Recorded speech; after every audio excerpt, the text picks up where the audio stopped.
The sort of often quoted anecdote is, I know what the release authority is for a JDAM. I don't know the release authority for a tweet.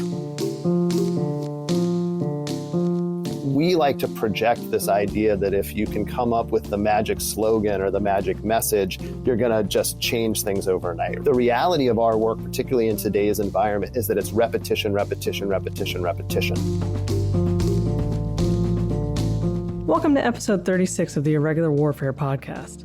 I'm Laura Jones, and I'll be your host today, along with Shauna Sinnott. Today's episode explores information operations and how the DoD and U.S. government are postured to conduct and defend against activity in the information space. We start today's episode by introducing the disparate views and entities surrounding information operations and discuss how crowding in that field does not necessarily equate to adequate understanding of the space or how best to utilize information professionals. Our guests argue that the information space is not well understood, under-resourced, and poorly utilized at a strategic level.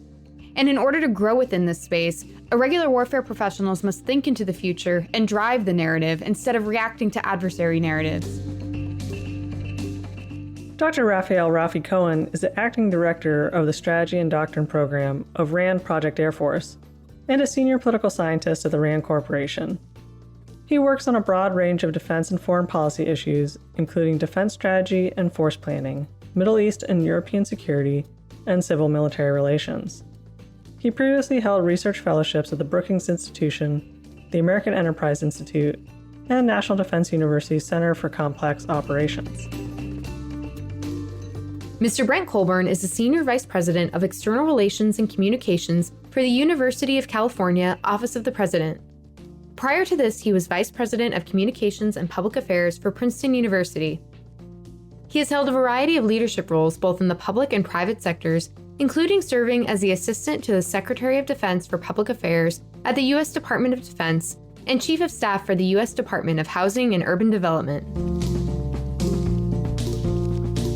You are listening to the Irregular Warfare podcast, a joint production of the Princeton Empirical Studies of Conflict Project and the Modern War Institute at West Point, dedicated to bridging the gap between scholars and practitioners to support the community of irregular warfare professionals. Here's our conversation with Rafi Cohen and Brent Colburn. Dr. Raphael Cohen, Mr. Brent Colburn, welcome to the Irregular Warfare podcast. We're happy to have you here. Laura, Shauna, thanks so much for having me. Yeah, no, thank you, Laura. Shauna, looking forward to the conversation. Rafi, if you could start us off, please, could you explain the complicated landscape of how DoD is organized for information operations, how public affairs fits into that, how there's differences in definitions within that space, and help us identify gaps and overlaps within that structure?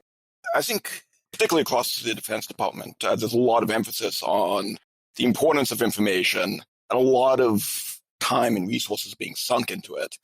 The problem really is one of coordination. I mean, even if you look inside an institution like the Air Force, and the problem is that you have so many actors in this space. Challenge really is coordination between them.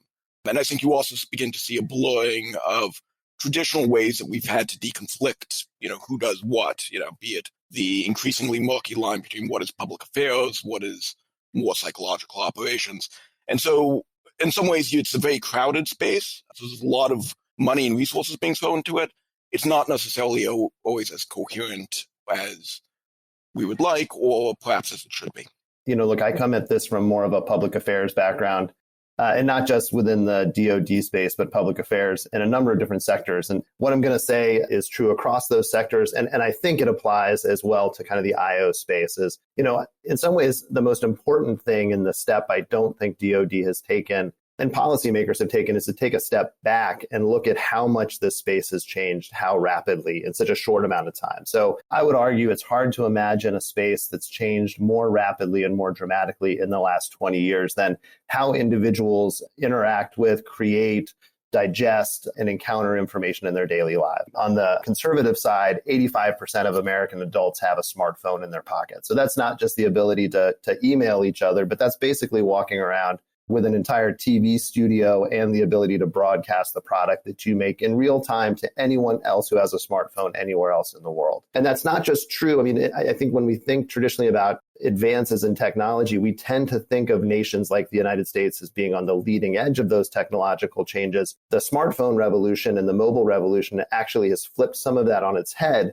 where in many places around the world where we have defense interests or foreign policy interests, it has actually allowed countries that were lagging in technology to take a huge leap forward and go past kind of a hard infrastructure step to a mobile step. So I think understanding it's hard sometimes because, the boiling frog analogy, we've all been part of this change.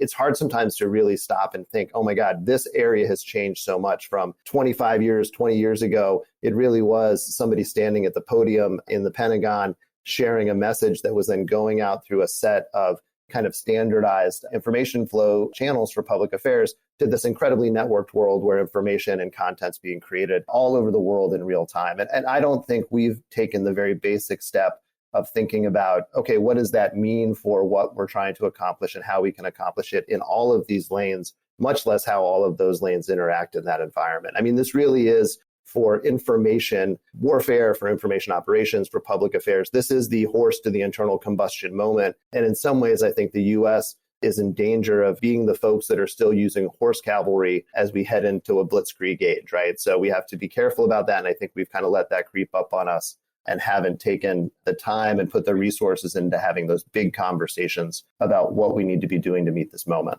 Unlike blitzkrieg, when DoD really controlled the evolution of the tank or the evolution of the aircraft. This is technology that's being driven largely by the private sector, one that DoD doesn't control. I mean, there are not even a handful of media outlets that DoD can actually wrap their heads around. So in some ways, this is moving outside of a previous military revolution where, that technology was developed in-house to something that's being produced that frankly the DoD has really very little control over and very little ability, therefore, to shape the information battle space, if that's even the correct term for it. Well, what seems maybe most striking about the current information space is the scale at which it's been operationalized over the past 20 years with all these dramatic advances in technology and connectivity. So, Brent, from your experience in both the private and the public sectors, how have entities been able to exploit this opportunity to operationalize? And why is it so difficult to respond if you're someone like the U.S. government? Yeah, look, I think that it definitely hasn't been looked at holistically. It definitely hasn't been looked at strategically. And in some ways, I think it's not just a matter of increased scale. The relationships between kind of content creator and audience have been fundamentally changed forever. And in some ways, if you look at how we train public affairs officers, and this isn't unique to DoD, so that I don't want this to be seen as a criticism of DoD, but we still look at, say, digital technologies very much as ways to amplify traditional ways of doing communication. So what I mean by that is it still starts with what is the press release and what is the message that we want to see tomorrow in the New York Times, when a lot of the people we care about will never read that press release or read the story in the New York Times. So I think that, we need to rethink and rebalance where we put resources, expertise, training, emphasis on the various types of communications technologies that we have today. It also, to go back to what Rafi was saying, the other thing that's radically different about this is because it is a technology set that was produced outside of DoD, some of the people that are the best at using it actually aren't in the public affairs space and are very junior in the ranks. So this is a huge problem we faced when I was at DoD public affairs is, look, the nature of the military means that you move up in authority and have a larger seat at the table based on accruing expertise over time, right? So, which makes total sense most of the time in the DoD context. That's a problem, though, when one of the most major influences on your work is a set of technologies that maybe the 19-year-old, not the colonel, has more experience and expertise using. The reality is it's not a choice, right? It's a must-do at this point for DoD to figure out both internally what the controls are around the use of this, what are a new set of norms, standards. We don't really even have social norms around a lot of this technology yet. So I think it's a huge space that needs more thought and more consideration around it. Do you think part of the problem is we've defined information as both a weapon and a battle space? And do you think that complicates and confuses how we try to operate with information? Yeah, I think that's part of it, Laura. I think it's also a function of the fact that we actually don't really know how effective it is. We know a lot about inputs, right? We know how many people are on Twitter or Facebook or pick your social media platform, or how many people will listen to this podcast, for instance, that we can quantify. When we try to quantify that back into sort of battlefield effects, though, then it becomes a little bit more blurry. I mean, think some of the large-scale election interference stuff that Russia conducted, all largely through the information domain. A lot of time and effort was put into trying to capture that net effect. And if you read both the intelligence reports and then some of the subsequent analyses, we don't actually know how many people changed their mind because of it. Now, on a very micro level, we can capture, how information operations interplay with kinetic warfighting and therefore sort of demonstrate measures of effectiveness on the battlefield in that sense. But more largely, the question is, how much does this actually work? In which case, should you invest in X more dollars for information from the DoD's perspective, or should you buy more JDAMs? And I think that's really what gets to the hesitation more so than necessarily the definitional questions of, is it a warfighting domain? Is it a warfighting function? In some ways, those are esoteric. I think when it comes down to it, the people who are deciding the defense budget know what buying a new aircraft carrier or a new submarine or what have you, what that actually gets in concrete in terms of combat power. Buying more information, not necessarily as clear. Rafi, you alluded to Russia. Can we contrast this with how U.S. adversaries operationalize information differently, how they might construct this in a way that reflects a different approach to information? So I think you see Russia doing a bunch of different stuff, some very interesting on the tactical level. So, for instance, I did a bunch of field work in Ukraine, looking at how they used information in very concrete terms in the war in the Donbass in eastern Ukraine. And there you see a whole bunch of sort of fake text messages to light up Ukrainian soldiers' phones such that they can target them with artillery fire. So very concrete, very sort of tactical type operations.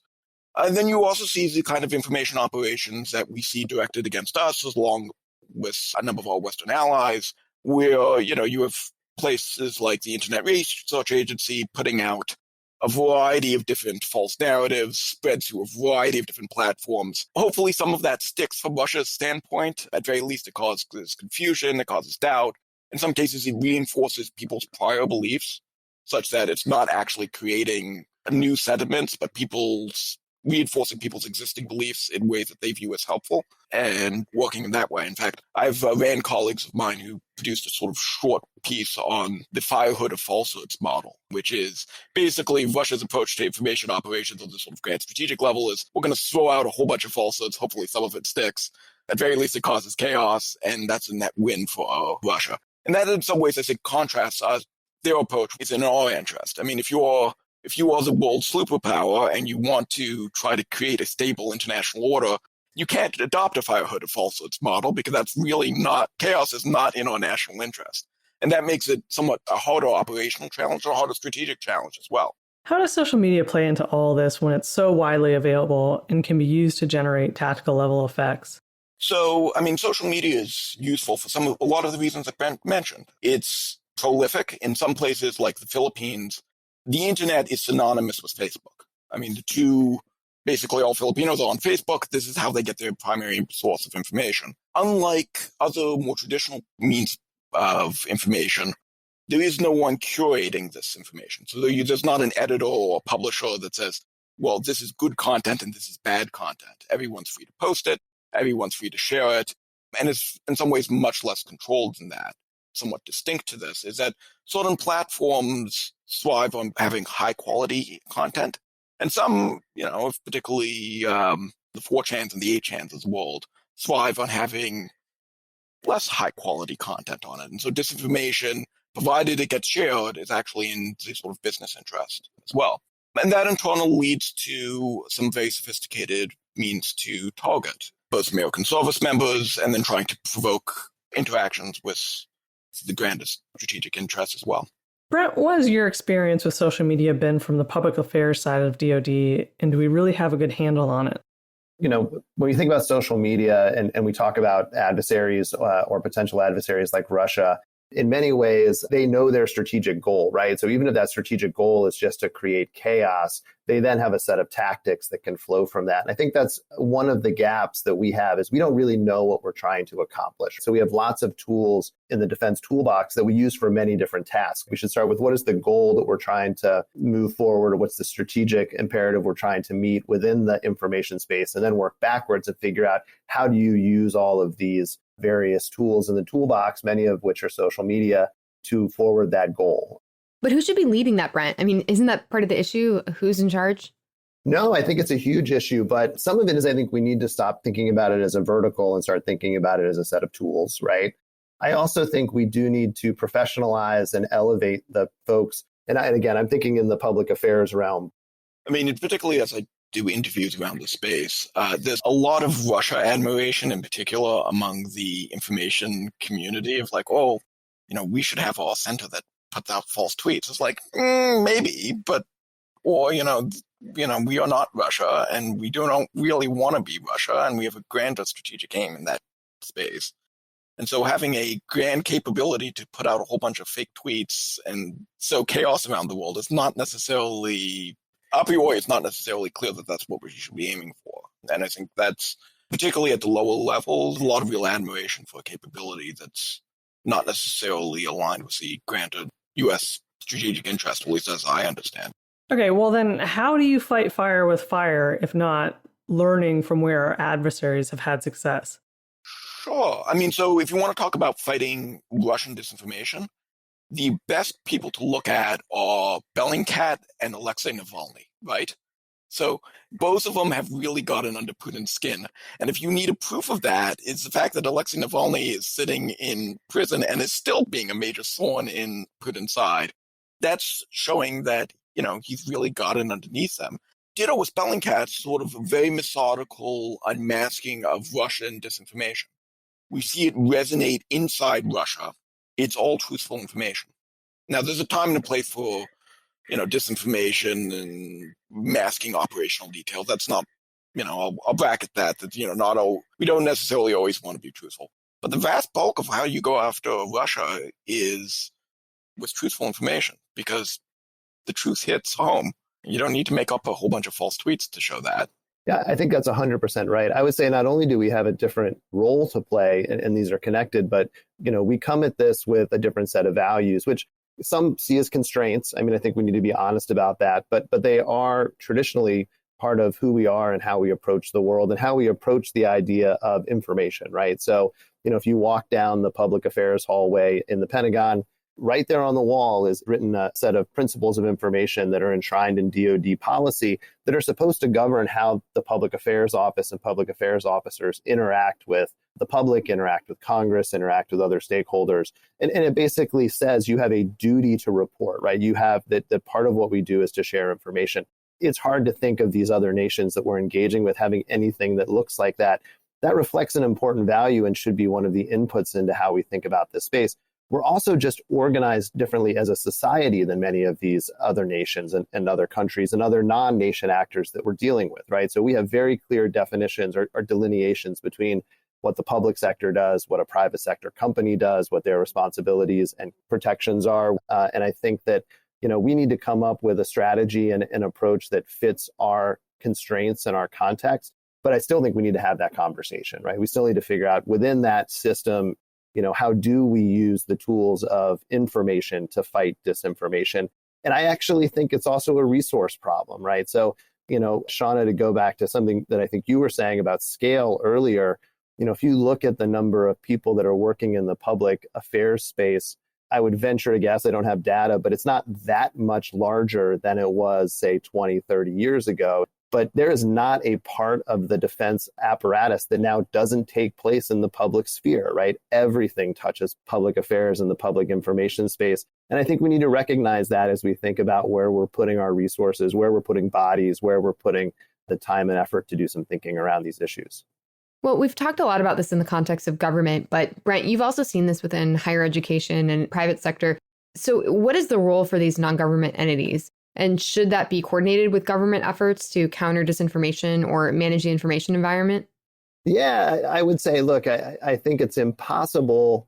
I think you need to think about them as partnerships. Coordination is very difficult. Those of us on this call have spoken in other forums about how, say private sector entities have a huge role to play in this, but the federal government can't and shouldn't be able to control what they do and when they do it. We can talk a bit more about that. But I do think that this is an area where the Defense Department and government writ large is on the back end of the curve of figuring this space out. And if we want to get to the front end of the curve, we have to work with academics. We have to work with private sector entities. We have to look to experts who, because of their bottom line or the different incentives in their spaces, have had to figure this stuff out faster than the DoD and other government entities have. So I think there's a partnership role, but coordination is, maybe if you can get the partnership part right, you can move towards coordination. But coordination is difficult in this space because of the different interests that people bring to the table. Yeah, I'd like to jump in here if I could, because I think, the thing that sort of sets the United States apart from what our adversaries are up to is, well, on one hand, we have all these constraints, but we also have tremendous resources as well. And those private sector, they may not want to coordinate with DoD, but they also have a interest in not having their platforms, with a handful of, sort of ones that sort of specialize in the swamp. The major ones also have a interest in keeping disinformation off their platform, if nothing else, because it's a reputational cost for them, and that can translate into a financial cost for them. There's also a huge NGO space here, too.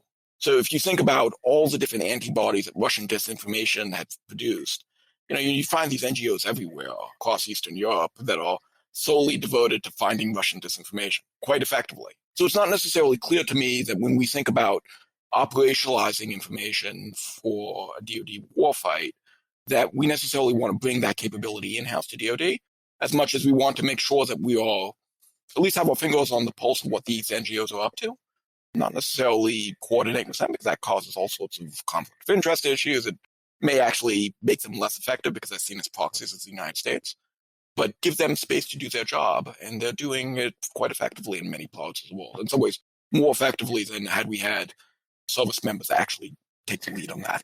Rafi, I've heard you and other forums talk about how even within government, it's not a new idea. You go back to the evolution of Voice of America, right?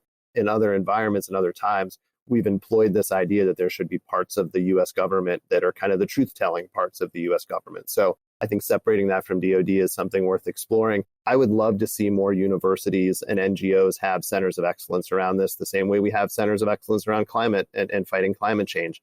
It's hard to get funding right now, and it's hard to carve that space out without looking, quote unquote, political, because of the larger political conversation that's going on in the U.S. right now. And I hope we can get past that, because it's a problem that needs to be solved, and we need the smartest people we have trying to solve it. No, I completely agree, Brent. And, I'll put in a plug for my own institution, RAND Corporation. So we've made a big point on pushing what our CEO has termed truth decay, which I think is an apt name for it, is the diminishing role of facts and objective analysis in the public sphere. And a variety of other academics have written about this as well, but completely agree that this is one of the more pressing problems facing the United States.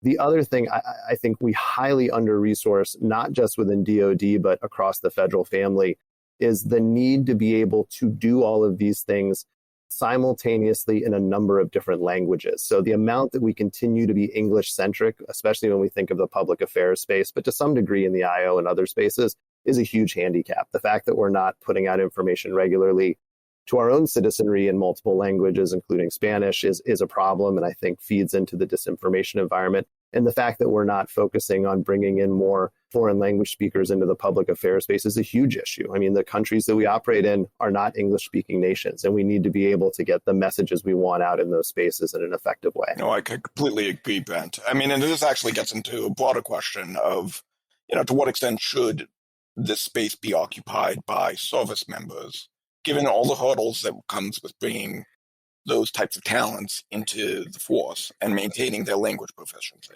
I think that's right. And look, I'm not an information warfare specialist and would not pretend to be one, but I think part of what's important to pick up on a thread that Rafi was getting at right at the end there is to think of it as two separate problem sets you're trying to solve. So the first problem set is, how are you using these tools in an offensive or a defensive way to interact with your adversary? We need people who are experts in that at the tactical level, and that needs to be built into the special operations community. And, smarter people than I will figure out the how and the limits of how to do that.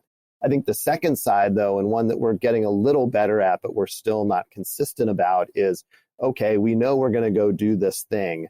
There's no way it's not going to become public. Like, we just have to accept that even the most secret of secret operations, at some level, there's going to be somebody standing around the corner with a smartphone who's going to take video of that raid, and it's going to be on Twitter, faster than we can report back how successful the raid was. And so we need to recognize that fact, and that needs to be part of our planning around operations. So there needs to be planning before the operation takes place, so we're not always being reactive on, okay, what is going to happen when that tweet goes viral or that video goes viral?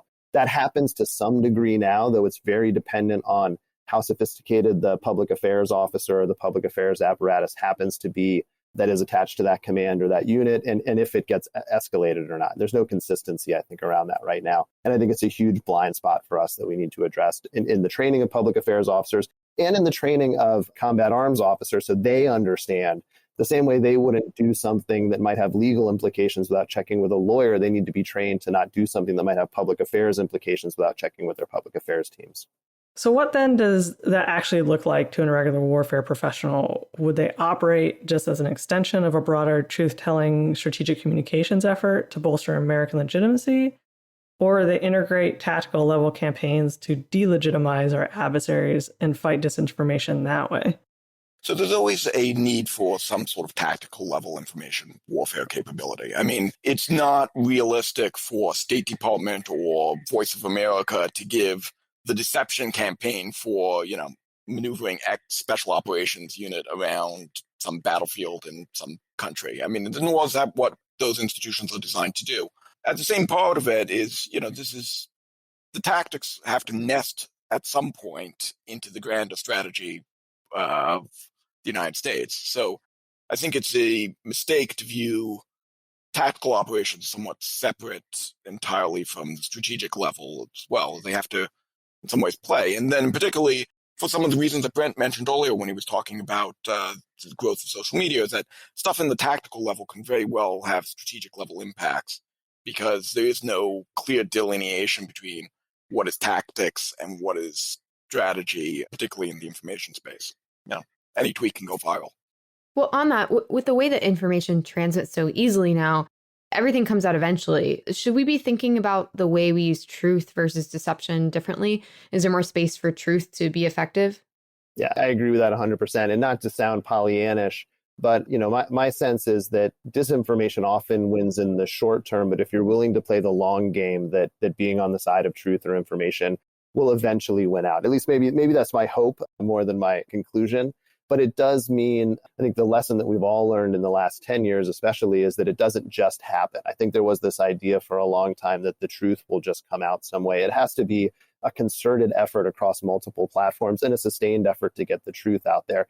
And that's one of the other things that I think is going to be difficult for the public affairs community to wrestle with is the public affairs shadow of an operation can live beyond the operational window itself. And I think we need to just be willing to accept that and plan for that and adapt to that. Does it matter how the U.S. describes its own efforts? Like, does it help or hurt to use terms like strategic communications, or does that just blur the lines? This is just my personal opinion. I'm sure I'll annoy some people by this, but I was always struck in my time at DOD and at DHS with, I have a colleague who in politics who used to talk about things that were black hole words. So they're words that were black holes because they could mean so many things to so many people. They had no actual definition. I would put strategic communications in the black hole category. Look, if you go back to the history of it, a lot of it comes out of kind of the early 2000s where, commanders basically wanted more capability to try to, not to be offensive to anybody, but basically to do PR. So I think if that's how you're using the term strategic communication, just bringing on more people to do PR for you, that's not what we're talking about. I think what you're really talking about is a strategic approach to public affairs and communications, then that is good. But I don't think that's often when you dig into these strategic communications teams, what they're actually doing. I think the default should be to truth and open rather than covert and false, partly because, as Ben said, this is the question of when, not if, most campaigns will go public. And so eventually this is going to be out in the open press. If it does, once it gets out in the open press, it's a whole lot better for you if it's truthful rather than not. And I think this actually gets into a mindset shift that actually needs to happen, particularly at parts of the information operations enterprise. Particularly when you talk to folks, particularly in the special operations community, there's a real love of the classified and love of the covert. We think it's cool, but that may not necessarily be the best tool necessarily. Sometimes the truth is a powerful weapon. I think, though, getting back to the question of kind of how do we get ahead of this, there's a couple pieces of it that I would like to see. One, I think we need to look at across the force how we do training in these spaces. So, some of that is very just simple. How do we set social norms for your rank and file member of the services on what they shouldn't be doing, what they shouldn't be looking for on social media? I think there's a lot of misunderstanding about that and reinforcing it. I don't think it can be one-time training. So that's on the very specific level. I also think we should take a hard look at DINFOS, the Defense Information School, which does great work, but refreshing some of their curriculum, thinking about, what are they training for and what is the skill set that they're trying to instill into public affairs officers across the force. So those are kind of a specific level. To go to the broader level, I think we need some sort of investment, and maybe it's through RAND or through a partner, into some sort of cell or group that is thinking about what is next in this space. So the reality is that domestically, at least, we're talking about Twitter, Facebook, Instagram, TikTok, right? There's another thing coming, right? There is the Facebook of tomorrow. There's some kid in a basement inventing something right now. And if we all knew what that was, we would probably be able to invest early and be able to, you guys could do this podcast full time and I could afford a house here in the Bay Area. But, we need people who are thinking in two ways, thinking ahead. One is, what is the next set of technologies that we're going to have to be ready for? And then I think at a broader level, how do we teach and how do we strategize, not to the specific technology, but to the information space that we live in now, right? So I think we often get caught in the conversation of how can we use Twitter better versus how do we reorientate ourselves so we're not just a media affairs first enterprise. We also recognize that most people will never read a story in the New York Times, but they're very apt to get a tweet or something forwarded to them or something showing up on their smartphone. So I think there's that larger thought project that needs to take place. How can we work to get ahead of the conversation before it happens? Does that mean inoculating a force against disinformation? Or does that mean speeding up bureaucracy so that policy can try to keep pace with technology? Or is it more than that? I think there's a couple different things here to unpack. I think there is an authorities question here. The sort of often quoted anecdote is, I know what the release authority is for a JDAM. I don't know the release authority for a tweet. There's also a question of knowing what's out there and what is actually a disinformation campaign and making sure that the troops down to the lowest level know what they're getting targeted with. So you had the example of the counter-ISIS, what seemingly was ISIS propaganda directed against members of an Air Force bomber unit engaged in the OIR campaign. It turns out that those were Russians. And knowing what the Russians are playing at and what they're going after is, I think, the first step in being a somewhat more savvy consumer of information down at that sort of level. And then part of that is, I think, what Brent was saying is that, you have to build in the information angle into every campaign of how are you going to message this internally to American audiences? How are you going to message an operation externally to whatever the target country is? How do you message this to the adversary as well?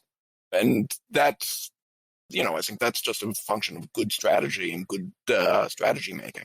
This is really about defining what the project is, right? So if the project that we're talking about is trying to win a contest of ideas with an authoritarian China, then there are parts of the government and NGOs, as we've already discussed, that exist outside DoD. That should be their project. That's not DoD's project. DoD shouldn't be trying to win the grand battle of ideas, right? And I think that's an important thing to say, because I think sometimes, DoD is full of type A leaders that step into spaces, right? And there's some spaces they shouldn't be stepping into.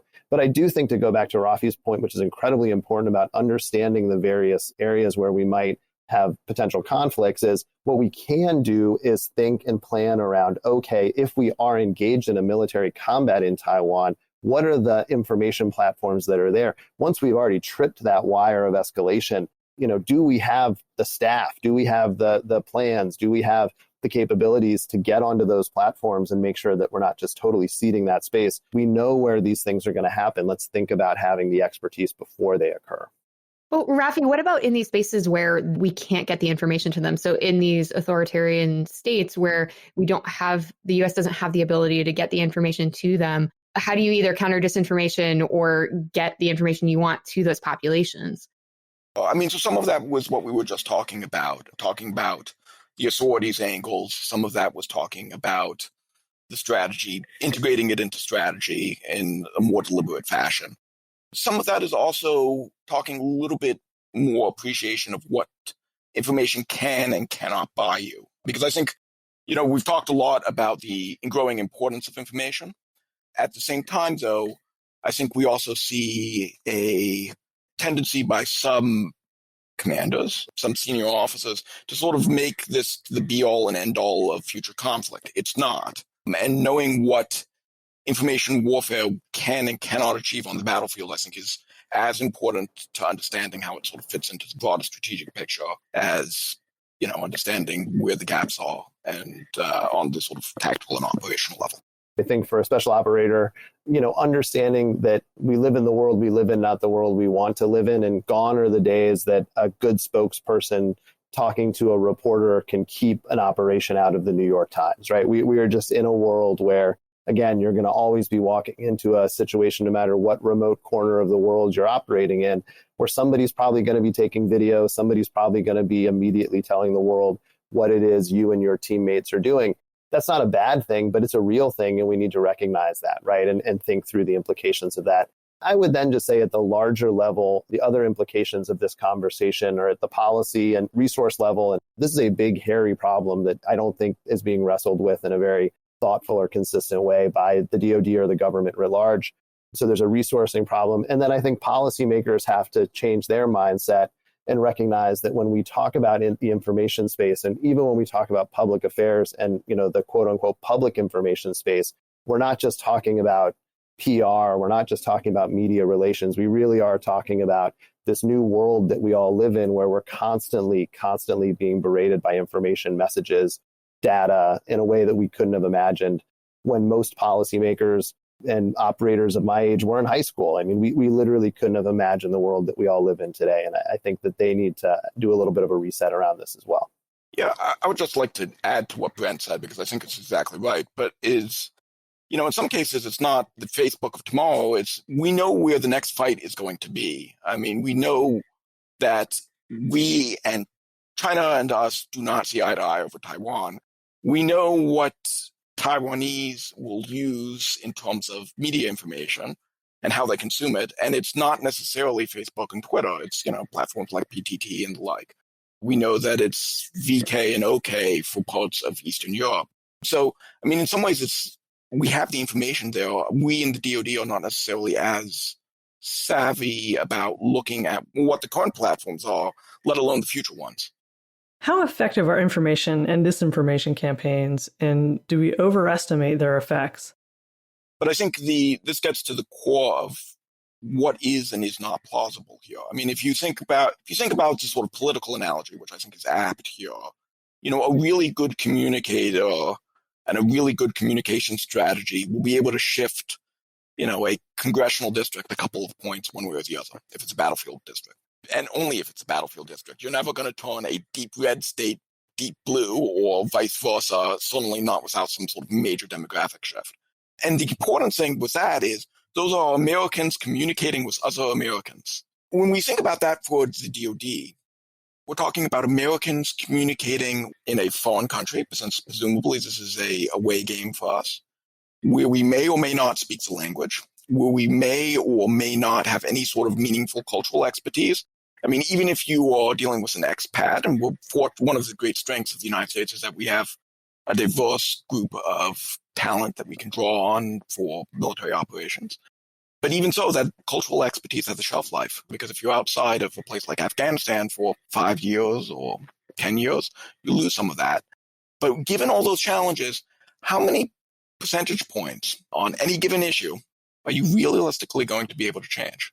There's only so many hearts and minds you're actually going to be able to influence. And I think it's important for military commanders to realize that, your trade space is in the single digits often, not in double digits. And the idea that you're going to be through a carefully crafted information campaign, be able to produce these massive effects on the battlefield is just not probably within the bound of operational feasibility.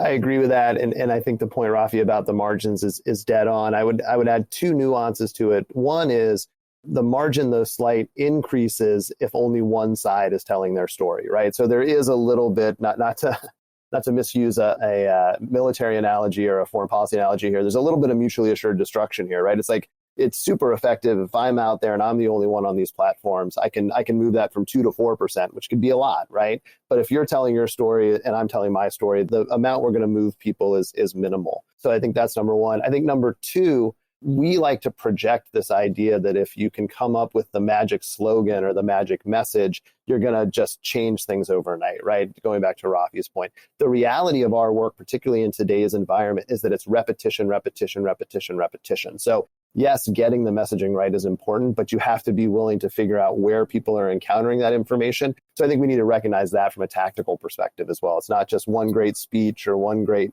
line. It's how do you get information in front of people over and over and over and over again. What are the implications for practitioners, policymakers, and academics within the information space?